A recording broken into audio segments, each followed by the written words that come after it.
Hi, today we are going to talk about fall of the Ottoman Empire.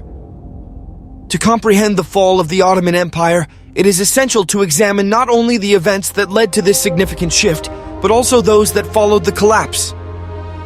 We provide a concise overview of the events preceding the empire's fall, such as the Young Turk Revolution, the Balkan Wars, and WWI, among others. They also evaluate the various agreements and events that contributed to the emergence of nation-states and their international boundaries. The current international system is a result of years of political development. What we see right now, the Westphalian system, became a part of the international political fabric after years of struggle. As religion was separated from politics, the European region brought forward a system that treated religion as a social contour of society.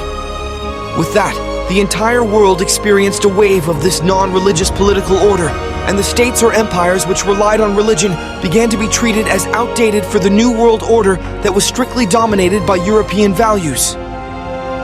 These European values began to seep into other societies as well, even that of the Ottoman Empire, leading to revolutions. With growing foreign influences and international wars, the Ottoman Empire began to grow weak in the 20th century and eventually collapsed in 1920. The Young Turk Revolution started in 1908 and was a political revolution that called for the enforcement of a constitution in order to manage the affairs of the state. The revolution was led by the Committee of Union and Progress, whose objective was mainly the restoration of the 1876 constitution to promote a multi-party system in the Ottoman parliament. The Young Turks pressed for such a system to ensure representation which would have prevented intercommunal tensions that had risen among the many ethnicities of the empire. A direct threat to the prestige of the empire, the Young Turk Revolution was one of the political forces that impacted public opinion.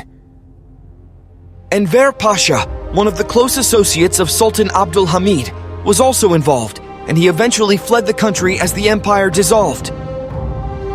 From the year 1911, certain events began to transpire in the European hemisphere that led to an escalation in the region.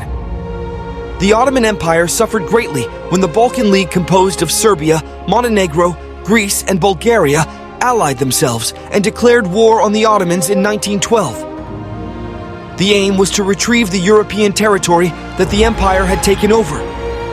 The Balkan armies successfully defeated the Ottoman armies, and a peace treaty was signed, with the territories including Albania having been given independence. At the beginning of World War I, the Ottoman Empire was faced with the question of a side that it needed to pick. The Ottomans went ahead and signed a secret treaty with Germany against Russia on the 30th of July 1914. The empire marked its entry by sending 2 naval ships to the Black Sea raid in October, but the plan failed. Russia soon declared war on the empire, and in turn, the empire declared war on Britain, France, and Russia on the 11th of November. The major loss to the Ottoman Empire occurred at the Sinai Campaign in 1918, where the government surrendered to the Allied forces. With 975,000 casualties, the empire came to its knees and had no choice but to accept the fate the Allied had set for it. Beck, 2021. Another major mishandling of public affairs that created a social catastrophe leading to the fall of the Ottoman Empire was the Armenian Genocide. The genocide began as a campaign of deportation and mass killings of the Armenian subjects by the Young Turk government during the period of the war. The government never took responsibility for the massacre of the ethnic population and called the Armenians rebellions that had put the peace of the state at cost. In order to deal with them, the government, to which it admitted, deported the hostile elements for the safety of the empire. However, historians do not accept it as the only reality and blame the empire for this targeted killing. As the Ottoman Empire entered World War I, Arab nationalism was waiting for it in the administering regions. In 1914, the tribes in the Arabian interior, headed by Abdul Aziz Ibn Saud, had an alliance with the Wahhabi Islamist movement that openly condemned the Ottoman government of being non-Islamic.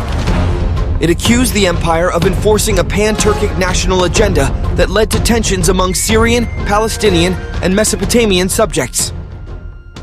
These groups, on the basis of their Arab identity, exploited the opportunity of war and began to showcase a resistance to the idea of Enver Pasha and Young Turks. The fall of the Ottoman Empire took place with the occupation of Constantinople as the Armistice of Mudros was signed. The armistice was to end the Ottoman participation in World War I. The 1920 Treaty of Sèvres aimed to solidify the British and French control over the financial matters of the states that were liberated. In this unfortunate collapse, Mustafa Kemal Atatürk took charge of what was left and led a resistance against the treaty that dissected the empire bit by bit. He started a nationalist movement of his own, and the territory of Constantinople and Smyrna became grounds for it.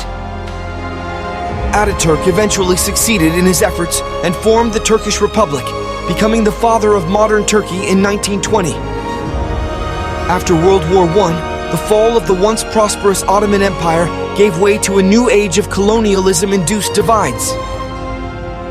The events that happened in that decisive decennium gave rise to European imperial rule in the Middle East, demarcations of the borders and its issues, and the emergence of new states, among others. Three important players emerged with the onset of the 20th century: France, Britain, and local political actors such as the Hashemite, Ibn Saud clan, Reza Pahlavi, and Kemal Ataturk.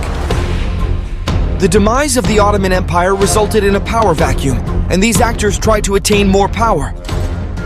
The British wanted to obtain access to India through the Suez Canal, and they wanted to fulfill their fuel requirement from the Middle East. Moreover, French interests were related to prestige, as they wanted to increase their sphere of influence with respect to other colonial powers in the region.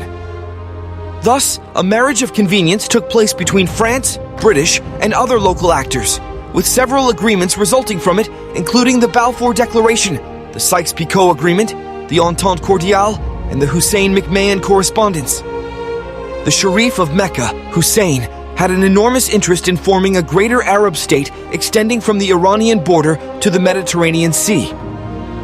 To achieve this, Hussein colluded with the British and incited a revolt against the Ottomans within the region, which eventually led to the death and subsequent fracturing of the Ottoman Empire.